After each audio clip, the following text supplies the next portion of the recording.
Now, the purpose of the Bible is to testify of Jesus Christ. The Bible, from Genesis to Revelation, points to Christ. The Bible is true in a very strange way. What you do as an educated person is sample that structure that constitutes the sum total of the texts of our civilization. Because if those four things are true, that there's truth, that God exists, that miracles are possible, and the New Testament is reliable enough to let us know that the resurrection occurred, then Christianity is true. Because if Jesus rose from the dead, game over, Christianity is true. So, what is the food you give to the soul? It is reading the Bible, the Word of God. And I don't care who you are, you cannot live a victorious life if you neglect Bible reading and Bible study. But what we have at stake here is far more than that. You know, your life depends on this book. So read it. Numbers, chapter 12. The Pulpit Commentary, verse 1. And Miriam and Aaron spake against Moses, while the people were encamped at Hazeroth, see verse 16, and therefore probably very soon after the events of the last chapter. That Miriam's was the moving spirit in the matter is sufficiently evident. 1, because her name stands first. 2, because the verb spake is in the feminine fe. And she said. 3, because the ground of annoyance was a peculiarly feminine one. A mesalliance. 4, because Miriam alone was punished. 5, because Aaron never seems to have taken the lead in anything. He appears uniformly as a man of weak and pliable character, who was singularly open to influence from others, for good or for evil. Superior to his brother in certain gifts, he was as inferior to him in force of character as could well be. On the present occasion there can be little question that Aaron simply allowed himself to be drawn by his sister into an opposition with which he had little personal sympathy. A general discontent at the manifest inferiority of his position inclined him to take up her quarrel and to echo her complaints. Because of the Ethiopian woman whom he had married, for he had married an Ethiopian woman. Hebrew, a Cushite woman. The descendants of Cush were distributed both in Africa, the Ethiopians, proper, and in Asia, the southern Arabians, Babylonians, Ninevites, etc. Some have thought that this Ethiopian woman was none other than the Midianite Zipporah, who might have been called a Cushite in some loose sense by Miriam. The historian, however, would not have repeated in his own name a statement so inaccurate, nor is it at all likely that that marriage would have become a matter of contention after so many years. The natural supposition undoubtedly is that Moses, whether after the death of Zipporah, or during her lifetime, we cannot tell, had taken to himself a second wife of Hamite origin. Where he found her it is useless to conjecture. She may possibly have been one of the mixed multitude that went up out of Egypt. It is equally useless to attribute any moral or religious character to this marriage, of which Holy Scripture takes no direct notice, and which was evidently regarded by Moses as a matter of purely private concern to himself. In general, we may say that the rulers of Israel attached neither political, social, nor religious significance to their marriages, and that neither law nor custom imposed any restraint upon their choice, so long as they did not ally themselves with the daughters of Canaan. See Exodus chapter 34 verse 16. It would be altogether beside the mark to suppose that Moses deliberately married a Cushite woman in order to set forth the essential fellowship between Jew and Gentile. It is true that such marriages as those of Joseph, of Salmon, of Solomon, and others undeniably became invested with spiritual importance and evangelical significance in view of the growing narrowness of Jewish feeling and of the coming in of a wider dispensation, but such significance was wholly latent at the time. If, however, the choice of Moses is inexplicable, the opposition of Miriam is intelligible enough. She was a prophetess. Exodus chapter 15 verse 20, and strongly imbued with those national and patriotic feelings which are never far removed from exclusiveness and pride of race. She had to use modern words, led the te deum of the nation after the stupendous overthrow of the Egyptians, and now her brother, who stood at the head of the nation, had brought into his tent a Cushite woman, one of the dark-skinned race, which seemed even lower in the religious scale than the Egyptians themselves. Such an alliance might easily seem to Miriam nothing better than an act of apostasy, which would justify any possible opposition. Verse 2. And they said, Hath the Lord indeed spoken only by Moses? Hath he not spoken also by us? This is evidently not the speaking against Moses mentioned in the previous verse, for that is distinctly said to have been on the score of Moses' marriage. This is their justification of themselves for daring to dispute his judgment and arraign his proceedings, a thing which clearly required justification. Moses himself, or more likely others for him, had remonstrated with them on the language they were using. They retorted that Moses had no monopoly of divine communications. Aaron also received the revelation of God by Urim and Thummim, and Miriam was a prophetess. They were acknowledged in a general sense as sharing with him the leadership of Israel. See Micah, chapter 6 verse 4. Upon this they meant to found a claim to coordinate authority. They would have had perhaps all matters settled in a family council in which they should have had an equal voice. It was hard for them both to forget that Moses was only their younger brother. For Miriam that she had saved his life as an infant. For Aaron that he had been as prominent as Moses in the original commission from God to the people. And the Lord heard it. In one sense, he hears everything. In another sense, there are many things which he does not choose to hear, because he does not wish to take judicial notice of them. Thus he had not heard the passionate complaints of Moses himself a short time before, because his will was then to pardon, not to punish. Compare Isaiah chapter 40. 2 verse 19, Malachi chapter 3 verse 16. Verse 3, Now the man Moses was very meek, above all the men which were upon the face of the earth. For the Hebrew Phe, the Septuagint has Phe here, the Vulgate, Midas. The Targum Palestine has bowed down in his mind. The ordinary version is undoubtedly right. The object of the parenthesis was either to explain that there was no real ground for the hostility of Miriam and Aaron, or to show that the direct interference of the Lord himself was necessary for the protection of his servant. The verse bears a difficulty on its very face, because it speaks of Moses in terms which could hardly have been used by Moses of himself. Nor is this difficulty in the least degree diminished by the explanations which are offered by those who are determined to maintain at any cost the Mosaic authorship of every word in the Pentateuch. It is no doubt true to some extent that when a great and good man is writing of himself, and especially when he writes under the influence of the Holy Spirit, he can speak of himself with the same calm and simple truthfulness with which he would speak of any other. It is sufficient, however, to refer to the example of St. Paul to show that neither any height of spiritual privilege and authority nor any intensity of divine inspiration obliterates the natural virtue of modesty, or allows a really humble man to praise himself without pain and shrinking.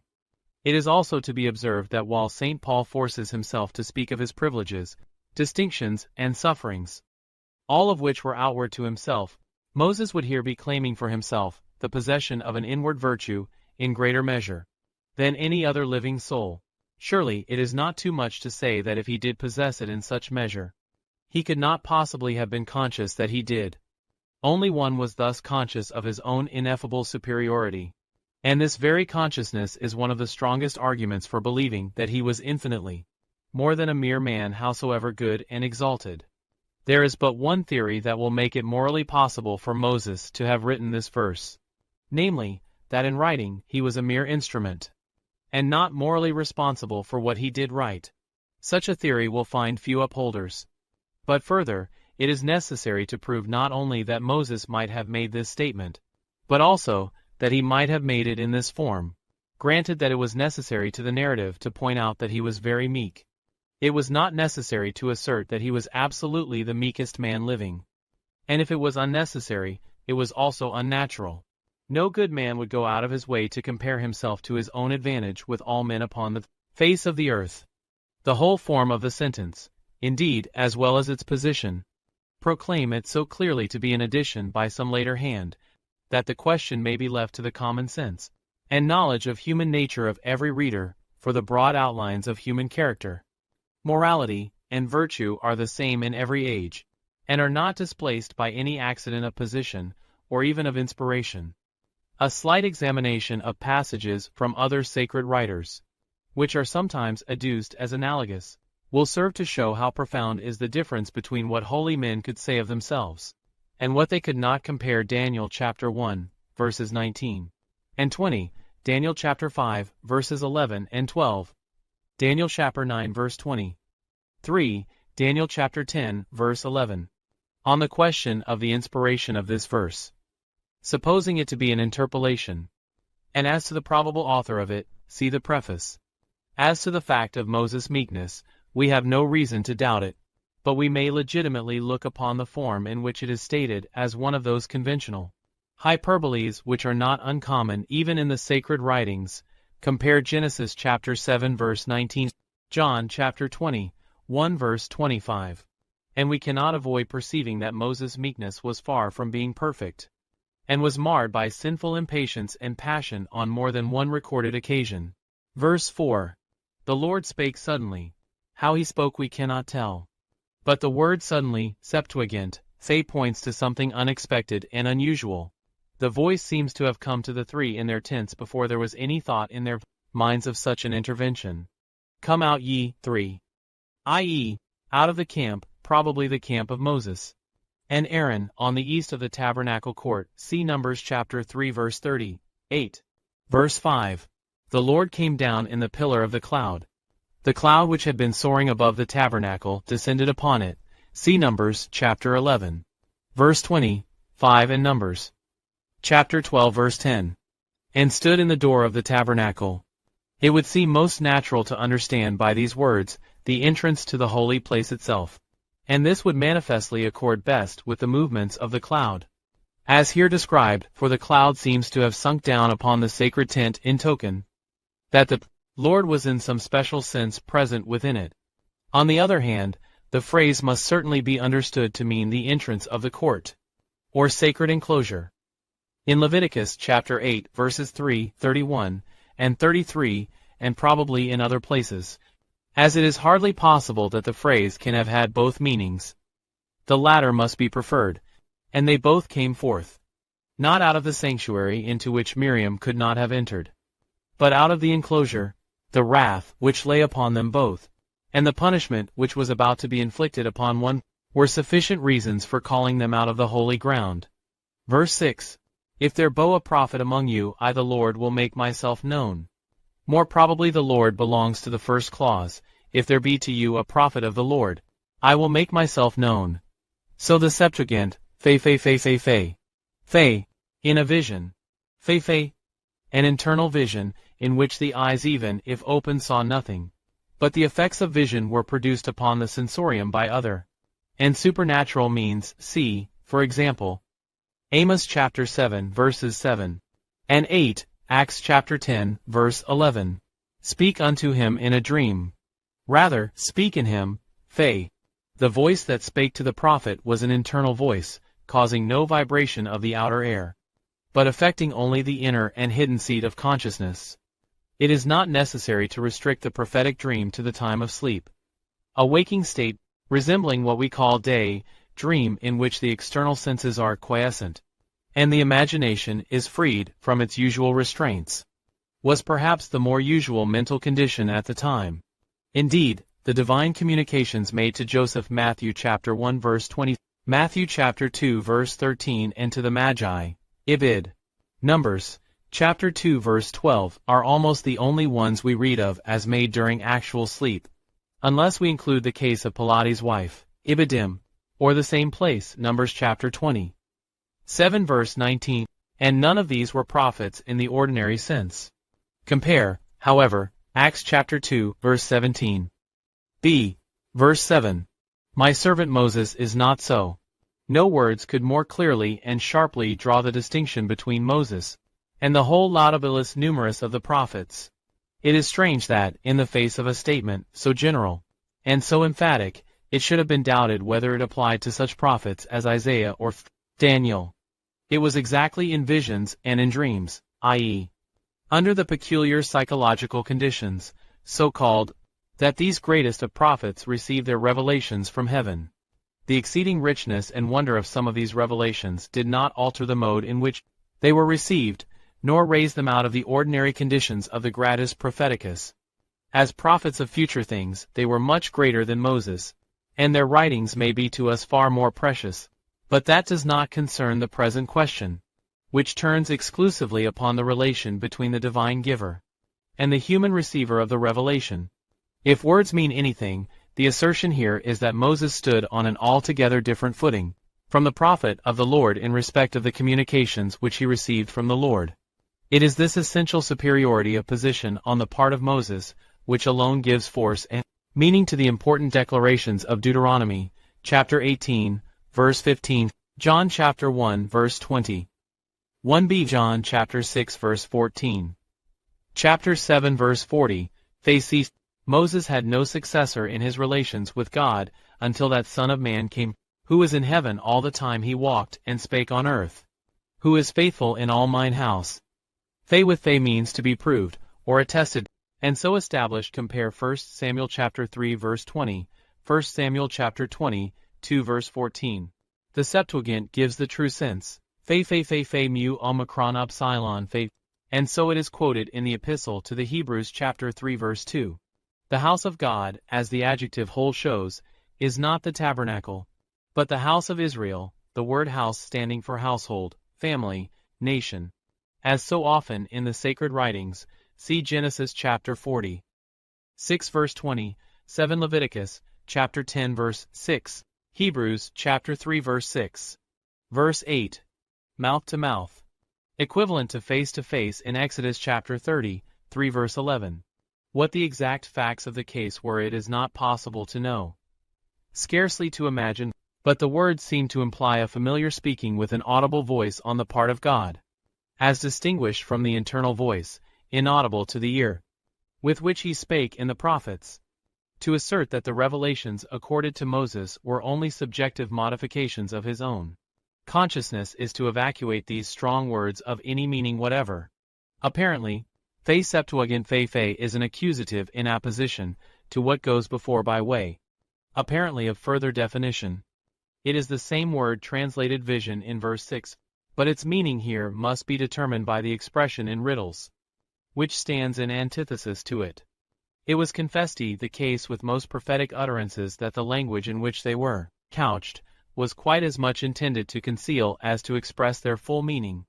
But to Moses God spake without any such concealments. The similitude of the Lord shall he behold. Fe. Not the essential nature of God, which no man can see, but a form, wholly unknown and unimaginable to us in which it pleased him to veil his glory. The Septuagint has fe, referring, apparently, to the vision promised in Exodus chapter 30, 3 verse 22, and the Targum Palestine speaks here of the vision of the burning bush. The motive for this alteration is no doubt to be sought in a profound jealousy for the great truth, declared in such texts as Deuteronomy, chapter 4 verse 15, Isaiah chapter 40 verse 18, and afterwards in John chapter 1 verse 18, 1 Timothy chapter 6 verse 16.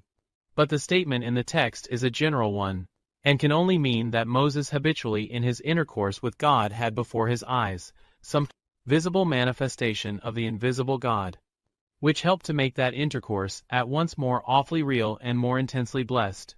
Such manifestation to the sense of sight must be distinguished both from the visionary or subjective sight of God in human figure, accorded to Ezekiel.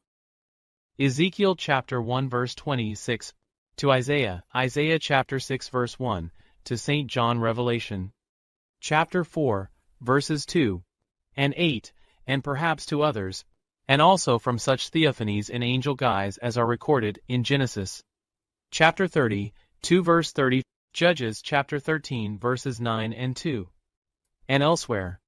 On the other hand, the 70 elders seem to have seen the Temunah of the Lord upon that one occasion, when they were called up into Mount Sinai. Exodus chapter 24 verses 10 and 11. Wherefore then were ye not afraid to speak against my servant Moses?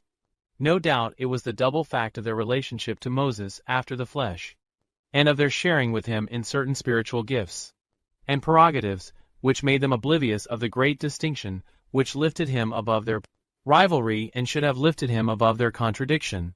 That contradiction, however, served to bring out in the clearest way the singular and unapproached position of the mediator of Israel. and it serves still to enable us to estimate aright the peculiar dignity of his legislation and his writings. The substance of prophetic teaching may be of deeper interest, and of wider import tighten the law, but this latter will still rank higher in the scale of inspiration, as having been more directly communicated front on high. Thus the law, as the Jews rightly taught, remained the body of divine revelation until that prophet came who was like unto Moses in the fact that he enjoyed constant, open, and direct communication with the Godhead. Verse 9. And he departed, as a judge departs from his judgment seat after trying and convicting evil doers. Verse 10. The cloud departed from off the tabernacle. During this awful interview, the cloud of the presence had rested on the tabernacle, as if it were the divine chariot, waiting for the King of Israel, while he tarried within. Compare Psalm chapter 104 verse 3, Isaiah chapter 19 verse 1, Revelation chapter 11 verse 12. Now that his work is done, he ascends his chariot again, and soars aloft above the host. Miriam became leprous. The Hebrews had become familiar with this terrible disease in Egypt. The Levitical legislation had made it more terrible by affixing to it the penalty of religious and social excommunication, and the stigma, as it were, of the divine displeasure. Before this legislation, Moses himself had been made partially and temporarily leprous, and that solely for a sign and without any sense of punishment. Exodus chapter 4 verse 6. In Miriam's ease, however, as in all subsequent cases, the plague of leprosy was endued with moral as well as physical horror. Compare 2 Kings chapter 5 verse 20. 7. As snow. This expression points to the perfect development of the disease. As contrasted with its earlier and less conspicuous stages, Aaron looked upon Miriam. If we ask why Aaron himself was not punished, the answer appears to be the same here as in the case of the golden calf. 1. He was not the leader in mischief, but only led into it through weakness. 2. He was, like many weak men, of an affectionate disposition. Compare Leviticus chapter 10 verse 19, and suffered his own punishment in witnessing that of others. 3. He was God's high priest, and the office would have shared in the disgrace of the man. Verse 11. Aaron said unto Moses, Alas, my Lord, I beseech thee. Septuagint, Phe. In thus addressing his brother, Aaron acknowledged his superior position, and tacitly abandoned all pretension to equality. Lay not the sin upon us. Aaron speaks to Moses almost as if he were praying to God. So completely does he recognize in his brother the representative of God in a far higher sense than himself, who had power to bind and loose in the name and power of God.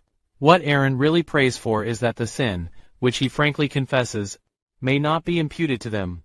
The Levitical law had taught them to look upon sin as a burden, which in the nature of things the sinner must carry, but which by the goodness of God might be got rid of, or transferred to someone else.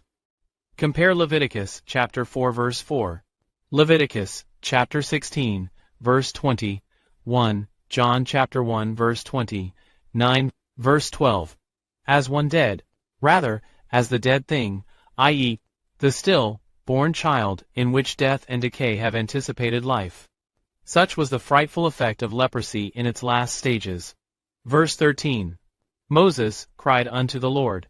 A much harder and prouder man than Moses must needs have been melted into pity at the sight of his sister and the terrible suggestion of Aaron. Heal her now, O God, I beseech thee. The now has no place here, unless it be merely to add force to the exclamation. Moses, although directly appealed to himself, can only appeal to God. Verse 14. The Lord said unto Moses. Presumably in the tabernacle, whither Moses would have returned to supplicate God, if her father had but spit in her face. The but is superfluous and obscures the sense. The act mentioned is referred to not as something trifling, but as something in its way very serious. The Septuagint renders it correctly Phe. The Targums have, if her father had corrected her. Probably they used this euphemism from a sense of a certain want of dignity and propriety in the original expression considered as coming from the mouth of God. The act in question was, however, not uncommon in itself, and in significance clearly marked. See Deuteronomy chapter 25 verse 9. It was the distinctive note of public disgrace inflicted by one who had a right to inflict it. In the case of a father, it meant that he was thoroughly ashamed of his child before all the world. So public a disgrace would certainly be felt in patriarchal times as a most severe calamity, and entailed by ordinary custom, as we learn here, retirement and mourning for 7 days at least. How much more, when her heavenly Father had been driven to inflict a public disgrace upon her perverse behavior? Should the shame and the sorrow not be lightly put away, but patiently endured for a decent period? Compare Hebrews, chapter 12, verse 9. Verse 15. Miriam was shut out from the camp 7 days. It does not say that Miriam was healed forthwith of her leprosy, but the presumption is to that effect. Not the punishment itself, but the shame of it, was to last according to the answer of God. Her ease, therefore, would not fall under the law of Numbers, chapter 5, verse 2, or of Leviticus, chapter 13, verse 46, but would be analogous to that treated of in Leviticus, chapter 14. No doubt sighs had to submit to all the rites there prescribed, humiliating as they must have been to the prophetess and the sister of the law giver, and these rites involved exclusion from her tent for a period of 7 days. Leviticus, chapter 14, verse 8. By God's command, exclusion from her tent was made exclusion from the camp. Verse 16. In the wilderness of Paran. It is somewhat strange that this note of place should be used a second time without explanation. See chapter Numbers 10, verses 12 and 30. 3. Probably, it is intended to mark the fact that they were still within the limits of Paran, although on the very verge of their promised land. In the list of stations given in chapter Numbers 30:3, it is said, verse 18, they departed from Hazeroth and pitched in Rithmah. This is with some probability identified with the Wadi Redemat, which opens front the mountain mass of the Azazamat into the singular plain of Quds, or Kadesh, the scene of the decisive events which followed.